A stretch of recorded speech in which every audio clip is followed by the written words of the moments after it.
Whether you're stuck at 5k elo or grinding toward 30k, this video contains the exact advice you need to rank up faster. We're going to cover everything from the crosshair placement mistake that's costing you kills at lower ranks, to the advanced clutching techniques that separate elite players from everyone else. I've analyzed the biggest weaknesses at each skill level and created a complete roadmap for your rank progression. You'll learn the mechanical fundamentals that 5k players are missing, the tactical gameplay that unlocks 15k, and the elite level game sense that only 30k players possess. If you're not sure you can trust me, I'm Louis, a 3000 elo player on Faceit, and I play internationally with Team USA at LAN events around the world. I've included timestamps in the description below, so you can skip ahead or revisit any tip you like. Alright, if you're around 5,000 rating, the good news is that small changes will give you massive improvements, so let's fix the two biggest issues that are keeping you stuck right now. Now, one thing that you guys probably make the mistake of is having your crosshair floating around chest level, and this is literally costing you so many kills. A good example of this is over here towards long on Dust 2, where if I wanted to peek the doors as a T, if I was going to aim at the chest, it's going to take a lot more time for me to kill this player than it would if he was actually aiming on head level, because a lot of people, when they do take A long, they're going to expect you at the door and just be constantly aiming at head level like this. Now, the biggest advice that I can give for you guys is to not actually aim directly at the head, because let's say, for example, that I swing out and maybe I start shooting right here where my crosshair is to the left of his head. Obviously, I'm going to miss that kill, but if you actually aim at the neck level and you swing, even if your crosshair is off by just a little bit, you can still see I do some sort of damage. Now, something that you guys definitely need to understand at this 5,000 elo range is economy management. Too many players at this rank just force buy every single round without thinking ahead, and it's literally losing them games. So one thing that you guys need to be doing is, as soon as you're spawning in at the start of the round, you need to be looking at your teammates' money and your own and seeing what type of buy you guys can afford. Now, if anyone is below $2,000 and you have a big loss bonus, you guys can definitely save. But let's say you guys have $2,000 right now with this lowest loss bonus, you guys can go ahead and force. Now, the one thing with the economy management is that you also have to understand the type of guns that you have. So let's say, for example, that, maybe we want to force and I have a 5.7 in armor. One thing I don't want to do is go and just sit top sight with a 5.7 and try to duel anyone out coming towards the long. This will backfire big time because people with rifles are going to be swinging out long, and I'm trying to duel with a 5.7. Now, one thing that you guys can definitely abuse at this 10,000 elo rank is utility usage. At 10k, one perfect flashbang can break a defense wide open. Now, being able to have good utility is understanding the rounds. Let's say that there's always someone around this area in Donut just playing anti-flash to our flashes and then just spraying our teammates running out mid. We have to be able to adapt and understand what flashbang will work for us to capitalize on this guy playing out in the open at Donut. Now, one thing that a lot of people do will just come here and sit here and just throw flashes over this side of mid. But what this doesn't do is it doesn't help our teammates scaling towards Donut, because this guy would still be able to kill us if we just throw those flashes. So one thing that we need to do is have an extra flash dropped. We can throw these two flashes for our teammates to go out mid, but then we want to throw one over here to the right. And what this flash does, as you can see, it's going to help our teammates scale out mid and blind anyone that's trying to peek this line in Donut. Now, something else that you guys need to understand is trading kills. Many 10,000 elo players die without their teammates trading them, and it's literally throwing away rounds. So this right here is a bad example of being able to trade. If I was playing in this angle and the players had this type of spacing, I would be able to just sit here and spam mouse 1, because I would see the players at the exact same time because they're going shoulder to shoulder. But if you have a good spacing like these players over here, I may happen to get a kill and then instantly get peeked again, and you can see how my recoil is immediately just above where the player would peek me. Because of the recoil reset, it would mess up the CT that is trying to get their second frag if they killed your entry fragger coming into sight. Now, we're going to get into 15k, but first let me tell you about the Monkey. Skins Monkey is a CS2 skins trading site marketplace that provides an instant way to get new skins. The favorite thing about Skins Monkey is that I can trade skins that I no longer want and trade it for a skin that is equal value. If you use code LouisCS2, you get a $5 bonus on your first trade, and if you want to buy skins, you can get a 30% deposit bonus plus an extra 5% using my code. The link is down in the description. Thank you, Skins Monkey, for sponsoring this video. Now, at the 15,000 range, this is where duels get a lot harder. Your mechanics need to be sharp to compete at this level, so let's perfect these mechanics. Now, if you don't know how to counter strafe, which is what you need to be able to do to actually win your fights, it's simply just strafing out and then tapping the opposite key so your bullet is 100% accurate. But if you're watching this, you probably already know that, so let's go a little bit more in depth about counter strafing. Now, the example I'm going to give is scaling over here towards chair. One way to take a duel like this where you're going diagonally is just simply tapping W, so then when you counter strafe, your bullets are going to go directly center because you're just tapping W, and it's changing your momentum speed, so the game just thinks that you're only pressing your A key. So when you do have pathings where you find yourself holding two keys because you're entering diagonally, instead of just holding two keys, just practice tapping W, so then you can just instantly counter strafe perfect. Now, something that you guys need to understand is that consistency comes comes from daily practice. Now, I'm going to use an example of this workshop map that Razor created that I really like, and I'm going to show you a little warm-up routine that you could do that would last about 10 minutes. So you could first start off by warming up your aim on something like this, which looks something just like Aim Labs, where you're just sitting here shooting these dots, warming up your flicks, just getting used to your mouse. Let's say you just got on the computer for the first time. This will help you just get familiar with your muscle memory and pretty much just wake up the nerves in your hands. Now, after you're done with that, you could simply just go into practicing your recoil, making sure your muscle memory is good on your recoil control. But most importantly, you want to be shooting some bots. So this map also has this, and what you guys should be doing is about 100 kills of just standing still and flicking to bots where you're warming up that muscle memory. Then you also want to incorporate some spraying. You could do 50 or 100 kills of just spraying bots, and then you just want to incorporate movement where you're just strafing around trying to one-tap enemies that are on your screen, and this should all only take about 10 minutes. Now, at the 2000 elo range, you've probably mastered everything that I've talked about, and you've probably known most of the tips, but this one about positioning is something that you don't know. Now, we're not going to talk about off angles or random positioning, but we're going to talk about repositioning. And what I mean by that is, let's say that I'm sitting here in Big Pit and I get one kill playing in this position, and if I just stay in this position, I'm going to be known to the enemy team that I'm playing in Big Pit. The biggest thing that you guys can do is reposition. So instead of staying around Big Pit, maybe we move into Mini Pit, or if you don't think anyone is playing around lane, maybe it was just a solo guy on a solo mission, this is when you could just move into sight and just totally move out of this position. Because let's say they decide they do want to go A, they would be mauling Big Pit, flashing Pit, thinking that you're in Pit, and when they run up lane, they're going to be hard staring to try to find you, and you would just be in sight playing whatever angle you wanted to, and you would just easily get another free kill, which sets up your team for an easy round. Now, something else that you guys definitely struggle with is communication, and I actually have a clip from one of my streams where I'm playing with some top North American Counter-Strike players, and I want to show you guys on how you should be communicating in a round.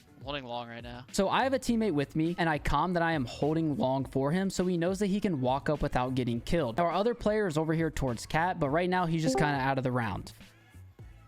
One's like Ramp dead, one's cave. So right now, I just killed the ramp player, and I don't instantly just run in to kill the cave player because there's still a round to be developed. But watch how we communicate on how to play the round after this kill. Ben, I'll let you kill cave. Yep. You see, I tell Ben over here towards long that I'm letting him kill cave. He knows that I am there to trade him, but he also knows that the other team doesn't know he's there, but they know where I am, so they're probably going to be focused on me. He's out. Now, you can see this player right here just decided to fully swing out to try to kill me. Ben gets to capitalize.